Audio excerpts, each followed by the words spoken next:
Good evening. Welcome to Leicester Fan TV. Tom here again for another away fan show. Tonight we build up to, what can we put it now? A massive game in Leicester City's Football Club's history. After only getting 1 point from the first 4 games, we now move into a mouth-watering tie against Manchester United on Thursday night, 8 o'clock kickoff. At the time when Leicester fans will be hoping that transfers have come through the door and we're not sitting in the stands looking at our phones desperately that someone will be signing that night with a few hours of the transfer window left. Tonight, I've got Adam from the United stands as we talk about the game and build up for it. So let's get Adam in now. Good evening, Adam. How you doing, mate? You okay, Tom? Yeah, good, thanks, mate. Good, thanks. Well, let's look back. Obviously, last season, you finished 6th after a few poor seasons. You got a 6th place finish. You played 38, you won 16, drawn 10, lost 12, a goal difference of 0. Don't see that very often. And 58 points. Obviously, a couple of big games, with us last year. Obviously, the home win for Leicester was a 4-2 win. And at your place, Leicester got a 1-1 draw, and VAR robbed us of a goal late on, let's put it that way. What was your thoughts of last season to start with, mate? Obviously you had Ralf Rangnick in charge at the back end of the season. How come he didn't keep the job after obviously getting into 6th place? Well, I think it was, in terms of Ralf Rangnick, it was made clear from the start that he was only going to be an interim. And I think United, having made the mistake of jumping the gun with our previous manager and his interim sort of tenure at the club in IsSolskjaer, they didn't want to make the same mistake twice or look to be making the same mistake twice anyway. So it was made clear Ralph was supposed to be going upstairs into an advisory role. That didn't happen either. I think it got to a stage where Ralf Rangnick was that fed up with the current playing staff that we had there and the lack of effort, the lack of drive, however you want to call it, lack of attitude in playing for Manchester United. He started outing a few players. He started, well, not exactly naming players, but he was making it very clear where the problems were when he sort of said United need 10 new signings, basically lambasting the whole Manchester United first team. So as soon as an opportunity came around for Manchester United to rid themselves of Ralf Rangnick, it was taken. And when he joined, he joined the manager, took the manager's role at Austria, the international team. So they've seen that as a chance to say, look, you can't do both jobs. We know you can, because an international job really doesn't take that much time up. But United just seen that as an opportunity to get rid of him. But I mean, it all went wrong under Ollie at the start of the season anyway, and we was on a downward spiral. And to sum up the season, it was our worst in Premier League history. So I would put it down as the worst that I've ever witnessed, because going to every single game, home and away, I finished the season with 6 straight away defeats. So on my travels, it was horrendous. And you can imagine 6 straight away defeats. But like going back to early in the season, we went to you guys, shipped 4 there, we shipped 4 at Watford. We had some horrific away games last season. It was, like I said, my worst experience in terms of how the fans are, how divided the fans were, the toxicity in the fan base last season was the worst it's been that I've witnessed, and changes needed to happen. And yeah, it was, I would say, the worst, mate. It was. I mean, stats say it, the fans' attitude says it, the players' attitude says it. It was just a bad place to be, all in all. Talk about toxic. We've currently got that, mate. You might see that on Thursday night if you boys were to get an early goal. I think our stadium could turn quite nasty towards Brendan Rodgers and some of the stuff he's done. Obviously, last year, as you talked about, that 4-2 win for Leicester. I'll take it you were at the game. Mm-hmm. You get yourself back into the game at 2-2. Rashford went through on goal, opened our defence up for fun, a ball over the top. I think it was Lindelof played the ball over the top, and Rashford scored. As a Man United fan there, you're sitting here thinking, right, we're back in this now, and you've probably got a great chance to go on and win it, because at the time you were the team pushing forward. How disheartening is it for a Man U fan, after you say it wasn't a great start to the season, to watch a long ball get flicked on, Perez cut it back, and Vardy have the freedom of the box to score? Because obviously that must be, as a fan, we've seen it at times, but for a club as Man U stature, to see a player like Vardy have a freedom of the box and everyone just looking at him, what did you make of that goal and that period, how quickly we turn it around again? It was typical of United last year. I think that game was the one when everything started to really hit home with a lot of fans. That was the game when a lot of United fans went, that's it, I've had it with Ole. I've had it, because there was no reason for Harry Maguire to start that game. We knew he was going to be a problem that game, just coming back from injury. We know how Leicester like to press. We had I think I was looking at going Vardy in Nacho. I was going, this is not a game for Harry Maguire against his former club as well. And if things go wrong and the fans start getting on his back, which they did, then it isn't going to be a happy return. And it proved that way. I mean, even going back to the first goal, I think it was Tielemans won it the first goal with a lob over Chip, yeah. De Gea, but it came from Harry Maguire's slow movement on the ball. I think Nacho sort of just stole it off him in the corner. And he slipped it across to Tielemans and he did the rest. And that set the tone for the game. So we felt as fans that even though we'd pulled it back with Rashford, we thought we were lucky. I remember being stood there going, we're lucky to actually be level here. Can we just hang on for a draw and salvage something here? But we weren't salvaging anything last season. It was like as soon as the chips were down and things weren't going our way, the whole team just seemed to just take a little step down, a step backwards. The attitude seemed to drop, the confidence seemed to drain from them instantly, and it was a bad mentality of what we had, and it's going to be tough to change that. But to answer your question, there, is that how did it feel?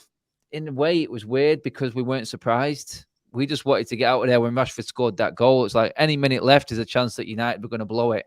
That's how it felt all of last season, mate. It was hard. It was hard, but you were never confident as a United fan last season. You felt like there was a disaster around every corner.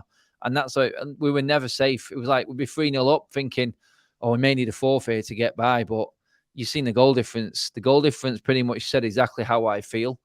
Like 0 goal difference. It's like we were never, ever in control of any game or comfortable at any game. We thought something was going to go wrong every single time you went away from home. And it started to prove that way. And the players just couldn't recover from it. The mentality just was not right. And the freedom of the box, I mean, I could say that about a few players, mate, this season. I really could in terms of opposing strikers coming up against us. It was week after week. And you guys set the tone, really, for the downturn of Manchester United's season because we were half afloat at that time. We had an all right start and we were just like on the balancing act. It was either going to go one way or it was going to go the other. It was either going to turn it around or actually just drop off. And you set the tone because I think within that month we lost 5-0 at home to Liverpool, 2-0 at home to City, and 4-2 away to you guys. It was only the fact that we beat Tottenham away 3-0 in that spell that Ole Gunnar Solskjaer kept his job, I think, and we didn't get Conte. And that was probably like the horrible part. It was like we've just beat Spurs 3-0, but we know really that probably wasn't ideal for us because it just papers over so many cracks that you guys exposed without even breaking a sweat, I would say. Before we move on, just my question really for you. Ole Gunnar Solskjaer, obviously, is he still a legend? Will he always be a legend, even though it never worked out as a manager? You know, he came in after, not really managing at the top level. He had a terrible time at Cardiff. He did all right. He did brilliant in Norway's home country, but that's not the toughest league in the world to go and win. He then came to you boys and had an up and down iffy spells at time, but is he still a United legend after the managerial status of him? Yeah, I mean, I'm lucky that I've seen his whole playing career from start to finish at United as well. So he's a legend for me as a player. That's how I will leave it because everything passed in a manager. I thought he was given the world by the football club, and he just wasn't good enough, mate. That's as simple as that. It's some people great as players, not so good as managers, and vice versa. Through the whole footballing world, you can say it about a few that he wasn't a great player, but he's a brilliant manager. They're called football thinkers, aren't they? He just didn't have that next level. His level was Norway. I think maybe take the Norway international job or something like that. That's his standard. I don't think he belongs even in the championship, mate. That's how I would say. I think he got given very good players who got him out of holes. But legend, yes, as a player. As a manager, definitely not. We go into this season. Obviously, the opening day for you boys was home to Brighton, a game that you probably thought would have been an easy win. Let's not put it away. Brighton are a good team, but Man U at home and the pre-season you boys had and some of the passing movement I'd seen you, and some of the goals and link-up play between your front four at times was scary. And I thought, well, this is the Man U and this is the team what we saw at Ajax, that front four, moving teams around for fun and scoring goals. Yeah. To then start the season with a 2-1 loss against, look, Brighton are flying, a good Brighton side, but you don't expect them to go to Old Trafford and get that kind of performance. How did it feel looking at the new manager in charge, Ten Hag, and think, oh, well, has things changed? Are we still in the same position? That's it, because I went on the whole tour. We was there covering it for the United stand, so I seen every single game on tour. I seen the progress we was making, but I remember talking about it while we was out there in Australia, and I said, look, it's cautious optimism going into the season. And by the time I got back, we had a game against Atletico Madrid in Norway. We went to that one, and we came back the next day to play Rayo Vallecano at Old Trafford. And I remember doing a post-match review, and I just said, we are not ready. We are clearly not ready. The team's not ready. It's not ready for Ten Hag ball. It just hasn't got the capabilities to carry that out. And then lo and behold, first game of the season, Brighton tore us apart and should have won by more. They should have probably had the result that Brentford got the week after, to be honest, because they were as good, if not better, than what Brentford were. I mean, the only thing that held us up and had us confidence going into that game was the fact that Brighton have never won at Old Trafford. Well, that's gone now. Another record that we've managed to lose this season already, only 4 games in. But that was holding up. I thought we had enough to win the game. Wasn't going to be pretty. I didn't expect it to be pretty. And that was it. It was a case of like, yeah, I've seen what good we've done on pre-season, but I still remember Van Gaal's tenure when he came in. He came in, won 5 straight pre-season games. We even beat Liverpool 5-0. Funnily enough, we beat Liverpool 4-0 in this pre-season as well, but we beat Liverpool 5-0. We went unbeaten in pre-season. First game of the season against Swansea at home, we lost, funnily enough, 2-1 again. And we just looked so inept. It's like I said all along in pre-season, when the going gets tough and the season starts and points are on the table, we'll see if this team has got what it takes. Because I just said mentally, like I said to you about the Leicester result last season and how we finished the season, it was like that's where this team is struggling. Mentally, they haven't got the strength. And we'll see if they've got it, because when it comes to it, when the players are there and it's, like I said, playing for points in the Premier League, it's different to having the pressure taken off in pre-season. We'll see what happens. And they failed again, and that went into the next game. I don't know if you're going to touch on the Brentford one. I'd rather not, but that was another horrible day for me, I'm telling you now. Well, I was going to touch a little bit, because my 7-year-old son sat and watched the game with me, and he's massive Leicester, but obviously he likes to watch the big boys play. And we watched the game, and I remember sitting there thinking, man, you should do these. Even after a poor start to season, Brentford, we'd seen the week before, watching them in our first home game. They looked capable of dropping clangers at the back. They didn't look organised. To then watch the game and see you boys at half-time 4-0 down. What was the old talk in the stand at half-time between the Man United supporters, bar the Glazer out chance, but what was the whole feeling like? You must have been shell-shocked to sit there 4-0 against Brentford on the second game of the season. That's where it adds even more horror for me, because I was sat in the home end. So yeah, I tell you, it was a happy stand where I was. But, it wasn't for me. It wasn't too far away from the away fans, so I could feel the tension and the animosity growing.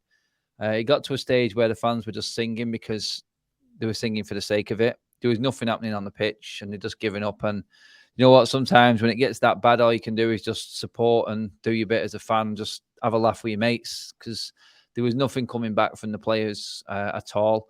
It was one of shock, mate, was the actual verdict from that, because the Brentford fans were laughing. The only time they stopped laughing was when they were cheering when they scored a goal, which was quite frequently in that first half. So yeah, that's how it was going down. They were in shock, because when the players came out for the second half, they could not believe how Harry Maguire was still on the pitch. And this was like the problem. It was like, we knew that we had this issue.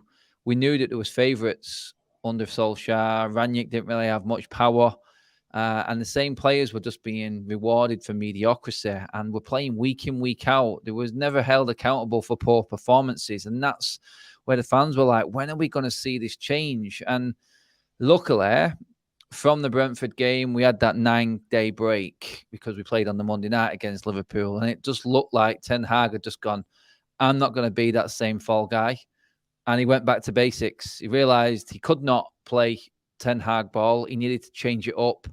and start building from scratch. And luckily, he figured it out early doors after them first 2 games. He probably could say, and yeah, this may be a bit ambitious saying it now, but there could have been a blessing in disguise that, you know what, we are that bad and we can't play that way. We need more players and we need better players, and we need to probably accept that we can't just play Ten Hag football straight away. We have to probably earn the right and just build up from basics again. And that, I think the one good thing from Brentford was, like, literally going into the last couple of weeks of the transfer window, there was no papering over cracks. There was no hiding from how bad we are.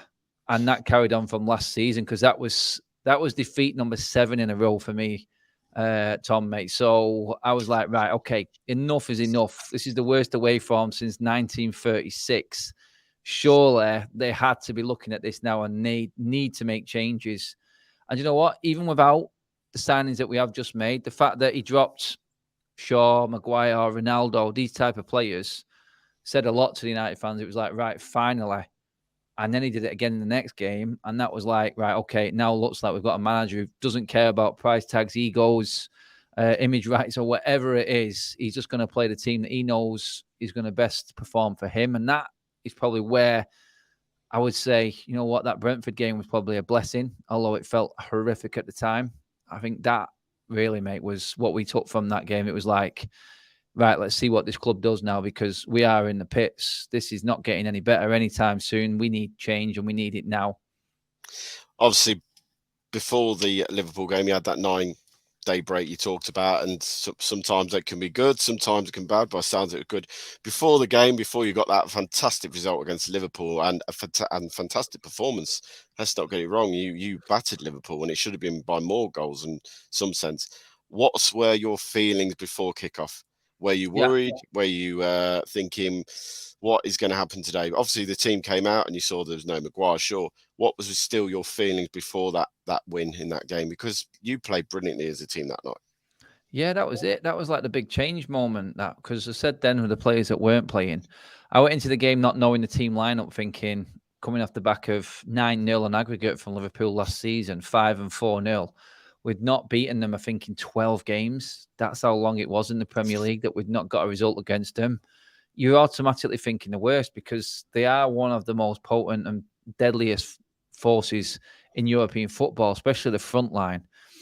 I think seeing Liverpool's team combined with our team, it was like, oh, hang on a minute. It's like, okay, well, at least he's going to die on his sword as well, because he's literally not going all out, backs to the wall defensive with this team. You could tell that there was a plan there in terms of how to win this one single game. You could say that this game was actually prepared for on its own, rather than a progression through a season and we're going to play this way all season. It was like specific for this game.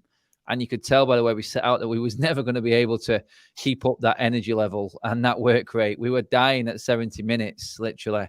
And we did well to actually cling on in the end and limit Liverpool to what they had.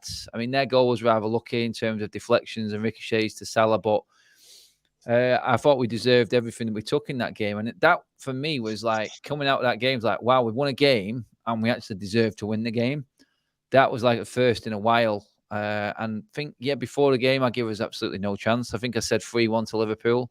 Funnily enough, talking on a few different channels, I think it was on with Football Daily, on Liverpool and United space on Twitter as well. And the Liverpool fans were more worried than what we were. And I was like, I can't. It's just like, it was that ultimate, like, going into a derby, anything can happen. United cannot get any worse. And Liverpool, off the back of 2 draws, could this be Liverpool's worst start? And they were thinking, like, on the lines with us, they were thinking the worst. And I was like, I can't understand you at all.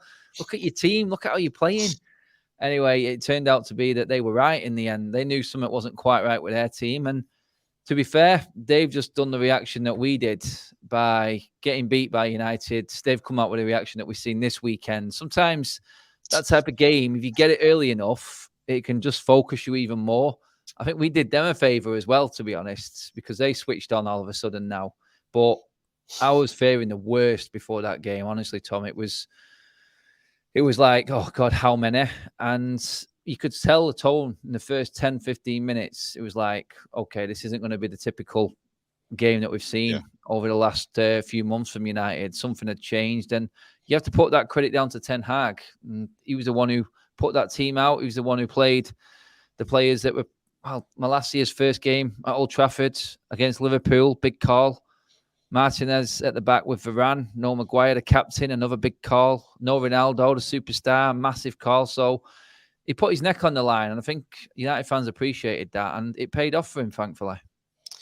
Obviously, then you get a nice 1-0 win, your first away win in 7. Is that correct? Eight, then yeah. 8 games. games, and you first get away a 1-0 win. Southampton at times had to hold on. You boys did batter them, and you should have probably scored a couple of goals. I think in the first half they had 3 cleared off the line in one go at one point.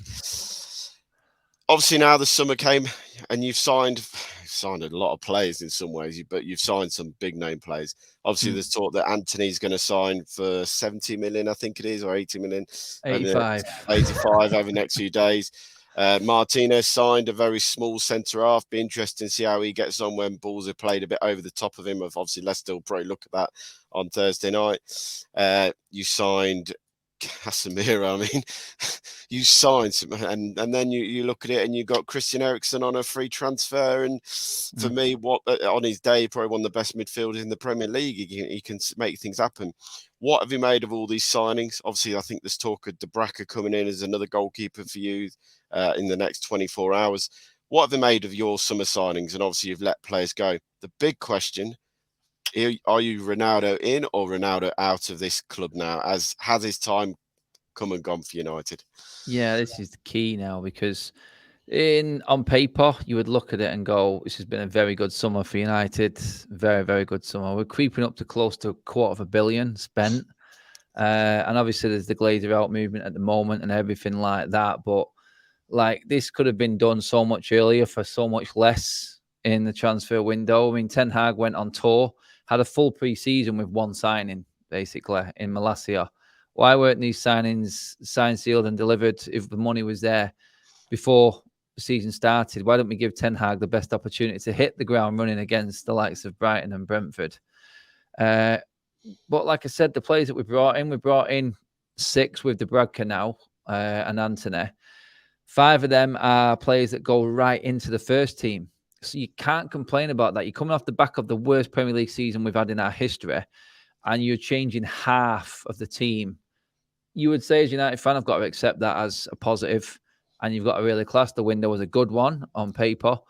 It's the way we've gone about it that's the problem for a lot of United fans. Like, until we kicked up a stink, and before the Glazer out movement really kicked into overdrive with the rumours that Sir Jim Ratcliffe may be looking to buy a stake in the club, with possibly looking to move on and buy the club as a whole, we were linked with Arnautovic and Vardy. Yeah. Do you know what I mean? Arnautovic, that type of player. And now you've gone from the likes of that to Antony and Casemiro. We literally started protesting, and the club spent 160 million on 2 very, very good / world-class players, especially in Casemiro's case. And you've got to look at it and go, why? Why now? All of a sudden? I mean, the fans had that sit down with Steve Arnold, the CEO, in the pub, which they filmed without him knowing, but I think he probably did know that it was being filmed. He sort of threw his head on the block by saying, look, the money's there to spend. And now all of a sudden, like I said, well over 200 million spent in one summer. Kind of looks like he was right, and he's probably looking like he's sort of saved himself a little bit. But why wasn't this done earlier on in the window and prepared properly? Why does it look reactional instead of being proactive and trying to help the manager? He's got what he wants now, and luckily he has got through these last 2 games with points on the board, and it doesn't look as bad. We could beat you guys and be right just on the cusp, tucked in, possibly in the top 4 with the window closing, and then everyone looks, well, it's not bad, is it? But it could have been so much worse. But to go to Ronaldo side of this as well, this is very key, because Antony coming in, yes, you'll have, I would say, Sancho, Antony, Rashford, Alanga as your 4 wide forwards. That leaves Ronaldo and Martial. If Ronaldo leaves, that means you're looking at Rashford and Martial as your only options as centre forwards. Martial's injury record is abysmal. I think he's had about 5 injuries in the last 6 months. Rashford is not good at centre forwards. He's better from wide. He can't hold the ball up. And it was clear in the Southampton game how territorially we gave up the ball to Southampton because we couldn't hold on to it long enough. Defensively, we're solid, yeah, but Rashford as a centre forward doesn't work for this football club by any way. Stretch of the imagination. He's just nowhere near good enough as a centre forward. So if Ronaldo leaves, we need to bring in another player. And I don't think we are going to do any more business now. For me, Ronaldo has to stay, but I can see why he wants to leave. It's one of them. I've said, look, early on in the window, I've been clipped. Our video's been gone out there. Everyone's moaned at me, kicked off, saying, why are you blaming Ronaldo? I'm not blaming Ronaldo. He's had the career he's had and deserves to finish his career on a high. So I've gladly let him go because this club has failed him, basically. He took a 25% pay cut just because we didn't make the Champions League when he last season actually played to his standard and the rest didn't. So you can see why he's pissed off in a way. Yeah. But for me, we need to keep him because we need a centre forward. It's whether or not he wants to give his all. And the fact that he said he wants to leave still boils inside me. It's like, it's a player that doesn't want to be here. Just let him go. And then I look at it and I go, is he better just being here because we haven't got anyone else? You know what I mean? We've bought Igalo, we bought Cavani before and free transfers. I'd rather Ronaldo stay than we do that again, to be honest, because I know the quality that Ronaldo's got. And Casemiro's there, Varane's there, players who he's played and won the biggest trophies in the world of football with. And I'm like, can he just jump onto it? Can he sort of like, if he stays and he knows that there's nowhere he can go, will his attitude change and can we bring him back round again and finish his season by maybe winning a trophy? We've got every chance of winning a trophy this season. I think the Europa League's a definite target and it's one that he's never won. I know he's never played in it in his 17-year career because he's always been in the Champions League, but it's there, isn't it? It's another trophy for him, but I'll have to say stay, mate, honestly, because I know the state of our forward line in terms of the central position isn't good enough, and Ronaldo's the only one. I'd rather him stay, like I said, than us go crazy, stupid again in the transfer market. Before you go, what's your predicted lineup for Thursday night? Do you think there'll be changes, or do you think he'll stick with a team that has done him well against Liverpool and Southampton? I think there's going to be a temptation in midfield. So the back four is going to stay the same. It'll be Malacia, Martinez, Varane, and Dalot. Jory's out on Dalot. He's had an all right start. Well, last couple of games, I should say. He was shocking in the first 2 games, but he is gettable, definitely, as a forward. You could get at Dalot. I think he's our weak link in defence. You're not getting much change out of Martinez and Varane. You're really not. Them two as a combination. And Malacia's energy levels, you'll see on Thursday, are just on a different level. I've never known a guy like a Joe Bunny. He just keeps on going and he's fast. So I've got no concerns with them three, but you can get us down our right-hand side in Dalot. Midfield's key. It's going to be a free. There'll be 1 holding player and then 2 flair players. The 2 flairs will probably be Eriksen and Bruno, either side of. I think he won't be able to resist playing Casemiro as the 1 holder. He is the best in the business at what he does. I think he will play, but honestly, mate, don't be surprised if it's unchanged because he did that against Liverpool with Casemiro on the bench. I'm just guessing now this is like the first double game week and he does like to keep it fresh. So he's been all right because he's been able to do week in, week out, just 7 days rest for everyone, and it's easy to keep fit. Now we're doing Leicester, then Liverpool, Leicester, Arsenal at weekend. I think we may possibly start to see the changes coming because we can't keep up with his intensity. We literally cannot, as a team, match what Ten Hag wants. He needs changes, and that's why he wants 2 players for every position. Casemiro, Eriksen, Bruno. We haven't got anyone else apart from, I mean, if we go Rashford up top, I think he'll get swallowed again. Although it depends if you guys play a high line and then you play into Rashford's hands completely. If you do that, like you did that mistake there at your place last year, and Rashford exposed it in his first game back from about 5 months off straight away. So if you do play high, Rashford will destroy as long as he's got his shooting boots on. Sancho, Elanga, I think he will resist the urge to play Ronaldo again, and it will be Rashford, Elanga, and Sancho up front. Well, Adam, thank you for joining us tonight, mate. Much appreciated. Much No great to have problem, your mate. views of the game.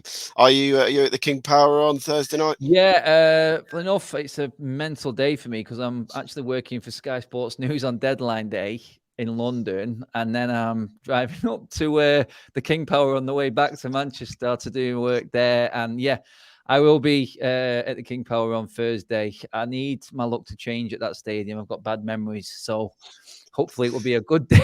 A good day, but to be honest, you guys probably need a better day than us, especially in the transfer window and on the pitch. So I think, like you said, it's like we're talking about United's demise. I think Leicester's probably, I think if there's one team worse off than us right now, it's you boys. Well, we were just saying in our live show, you've worked it out, it's 62 hours until we play you boys at 8 o'clock kickoff. By that point, there's not much work going to be done after that because obviously Rodgers will be doing his game. He's not been able to talk to anyone if you're trying to get those last minute transfers through. I'm gutted that we're going into the game and that Fafan deal has still not been done and that apparently he's now gone to America to have a medical, what I think's ludicrous when there's so many great hospitals in London. Why couldn't it have been done in London? Why has it had to take more time out to get it done and completed? It leaves us left time to try and sign a centre half or at least a centre half and a winger. We're still crying out for that right side winger. We've still not got one. After Lookman left or didn't come back after his loan, there was talk about for 14 million. He's gone to Atlanta. It's chaos about the moment being a Leicester fan, and we're just hoping we can get a couple of bodies through the door. Hopefully we'll can meet up at the game, mate, or after the game if you boys are doing some video. It'd be great to have a chat and win or lose. I'll definitely get you on. I'll be outside the away end at the end, mate. If you walk around there, I'll definitely be there, and we'll get you on as a opposition sort of view. Hopefully, talking about you guys losing, but we'll see. Oh, mate, don't. I'll take a point now, as long as we can get something. Well, thanks for coming on, mate. Cheers for having us, and we'll see you Saturday. See you then, buddy. See you, mate. Bye-bye. And there we go, another away fan show. Great to have Adam on. Great insight to the Man United as a club and where they've been in the last 12 months and how they're looking at this season after a few poor start, but obviously 2 great wins. Obviously now, as I said before, this is a massive game for Leicester City. We need a win. We need some points on the board after this week. To go 5 games into league with only 1 point would be truly, truly devastating for a club that had done so well over the last few years. As always, keep it Leicester Fan TV, and we'll see you next week for another Away Fan show.